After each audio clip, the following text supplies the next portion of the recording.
Imagination is everything. I can't remember who wrote those three words in that order, but it seems he summed up it all. Imagination is everything. Our lives will reflect the way we use our imagination. The child imagines himself walking like the adults he sees above him. As soon as he can walk, he wants to run. As we reach successive plateaus in life, we begin to imagine ourselves reaching the next one. And thus our imaginations lead us on from one idea to another through every day and every year of our lives. But if we're not careful, our imaginations can lead us into mazes of confused complications from which we may find it difficult to extricate ourselves. So it's a good idea, as we use our imagination, to always strive for simplicity, to avoid the complicated. Remember the three main departments of living: family, how we spend our days, work and leisure, and income. If we're wise, we'll work toward keeping each as uncomplicated as possible, as interesting and as rewarding as possible, but at the same time, simple and straightforward. Are we living the lives we want to live, or are we living stereotyped lives based on phony values? Usually, they're a combination of both, a kind of compromise which says surely other people must have some idea of what constitutes the good life. After all, there are so many of them. But when we look closer, we see that they're living shadow lives, as Mumford calls them. In competition, ice skating, you've seen a couple match each other's movements almost perfectly. It's called shadow skating, I believe. They try to match each other's movements so perfectly that each might be the other's shadow. In any sort of neighborhood, you will tend to find people living much the same way. Their homes, landscaping, furnishings, and lives are typified, if by anything at all, by an almost total lack of imagination. Imagination, like anything else, needs fuel for production. You can't have something from nothing. Thomas Edison said, "I'm a sponge. I want to know the answer to everything." With his great lifetime inventory of information, he could assemble an incredible array of new combinations and permutations. Electric light is a combination of elements, and so is any good idea, or any bad idea for that matter. Most of us make the mistake of not asking why. Why do I live here, in this house, rather than in some other house? Why this life instead of another life? Why this work instead of other work? Why these rewards instead of others? Now, this doesn't mean we'll change anything necessarily, but at least we'll be living lives that have been examined and found to be to our personal liking. We'll know that we're not living the lives we're living simply because they reflect and are pretty much composite copies of the lives we see about us. There should be, to my way of thinking, deep main currents in our lives. Our family lives, our work and our leisure, and our rewards in the form of income. Our family lives should be good and richly satisfying. What is our input here? How are we using our imaginations to bring meaning, charm, and love to our family relationships? It's an ongoing process that should become richer and more meaningful with the passing of time. As we grow older, we should come to love each other more instead of it being the other way around. Imagination can bring this about, making allowances for unmanageable neuroses or even psychoses that may crop up. I've often thought of producing appointment calendars with weekly reminders that we should think of something interesting to do for those we love, to let them know we don't take them for granted. A dinner out, a weekend trip, flowers, a card, a phone call, a gift, maybe nothing more than a big hug and the words, "I love you very much." The 5 most important words in the language when arranged in that order. Or planning a really interesting vacation 6 or 8 months in advance instead of waiting until the last minute and finding yourself with nothing very interesting to do. How about your home? Is it what you want? H.L. Mencken once commented that the average home is a house of horrors and doesn't reflect poor taste so much as it reflects no taste at all. People tend to order their steaks medium and their homes and lives the same way. Medium rhymes with tedium. The family is the most important part of the life of most of us. What good is accomplishment if there's no one with whom to share it? What good is anything if there's no one with whom to share it? And since the family is first in importance, it represents a fertile field for the imagination, not just for the woman in the family, but for the man, and hopefully the kids as well. Family creative thinking sessions are a lot of fun and a never-ending source of good ideas. Check every idea for basic simplicity. Avoid complication whenever possible. Next, imagination as it applies to the way we spend our days, our work, and our leisure. Let's take them in order. No matter what it is we want, if it's within the realm of reality, we can get it through imagination applied to our work. Nothing now being done by man is being done the way it can and will be. Everything will be done much better. Not can be, will be. Whether it's the result of our applied imagination or not. People who resist change in their work are impediments to progress, yet the first words the new person on the job usually hears are, "Now this is the way it's done around here." A business leader made the comment that if we're doing anything this year the way it was done last year, we're obsolete. Now that's an extreme generalization, but deserves careful attention. In most things, it's true. Now, while getting new ideas in business is usually the best way to guarantee unpopularity, it's still the only way to renewal and growth. People resist new ideas from the top to the bottom of an organization, especially if it's an older organization. Championing a new idea is a lonely business. But if you believe it's a good idea, if your research causes you to believe it will be of significant benefit, and the costs and disruption necessary to test the idea are not completely out of line with its ultimate benefits, then fight it through. Do it as diplomatically as you can, make as few enemies as possible, but fight it through if you believe in it. The object of management is not to be loved by the people in the organization. It's to make things happen most profitably for all concerned, particularly the customer. People historically have stood in the way of virtually every good idea, and especially if it isn't theirs. Your good ideas can lead to your dismissal from an organization. But ideas are more important than a job. With good ideas, you have independence. There's always a way to succeed.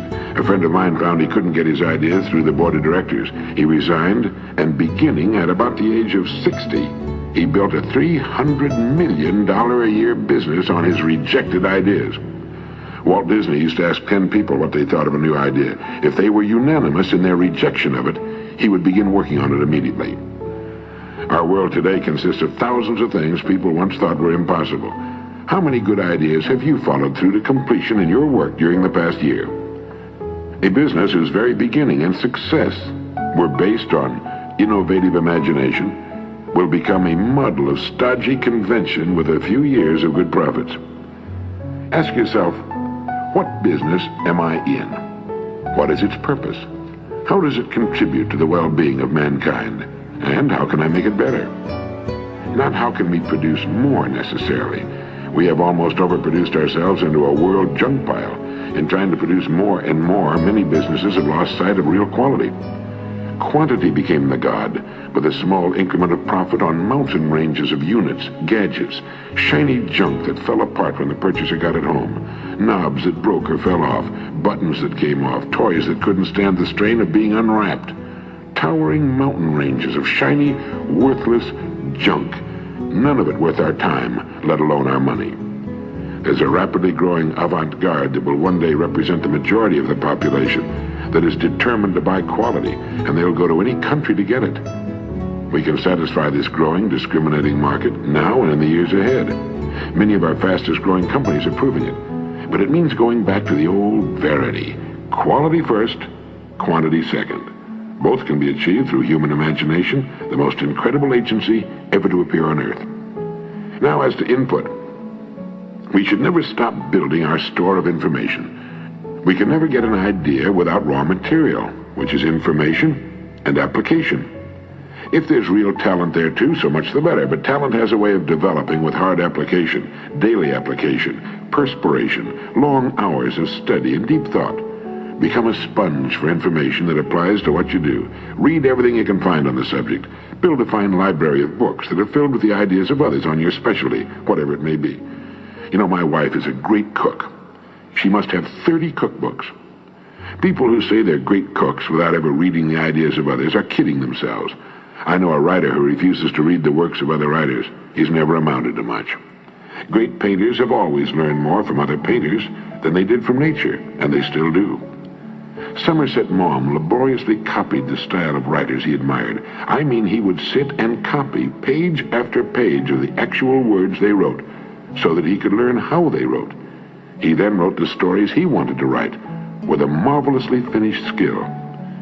You know, when I first started in radio, I listened carefully to the country's best and highest paid radio personalities. They had learned their skills through many years of hard work. I learned a great deal from them. All I had to do was turn on my radio and listen.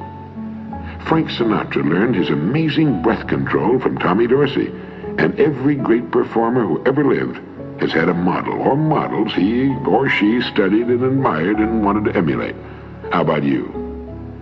The person who thinks he doesn't have to study his craft, art, or profession is a pompous fool, and his chances of ever amounting to much are very slim indeed. A never-ending taking in of the best thoughts of the best people in the field of our choice is the best assurance that we will never stagnate, never stop producing. Paracelsus wrote, "Thoughts are free and are subject to no rule. On them rests the freedom of man, and they tower above the light of nature. For thoughts give birth to a creative force that is neither elemental or sidereal. Thoughts create a new heaven, a new firmament, a new source of energy from which new arts flow. When man undertakes to create something, he establishes a new heaven, as it were, and from it the work that he desires to create flows into him. For such is the immensity of man that he is greater than heaven and earth." If we can catch the vision that life is lived from within out, that it's not so much what happens around us or to us as what happens in us that counts, we can set our own pace, live our own lives, meet situations and people objectively without fear or resistances, and we can become healthier and as prosperous and happy as we want to be. What would it be like to be a fully mature, self-actualizing, fully functioning human being? This is the ideal, busy, happy person with all his faculties smoothly functioning in perfect cooperation. No wars going on inside, no hang-ups, no neuroses. The ideal productive person. The late Dr. Maslow made a study of self-actualized people, and they stack up this way. First, these superior people have the ability to see life clearly, to see it as it is rather than as they wish it to be. They are less emotional and more objective about their observations. They're far above average in their ability to judge people correctly and to see through the phony or the fake. Usually their choice of marriage partners is far better than average, although by no means perfect. These self-actualized people are more accurate in their prediction of future events. They see more fully, and their judgment extends to an understanding of art, music, politics, and philosophy. Yet they have a kind of humility, the ability to listen carefully to others, to admit they don't know everything, and that others can teach them. This concept can be described as a childlike simplicity and lack of arrogance. Children have this ability to hear without preconception or early judgment.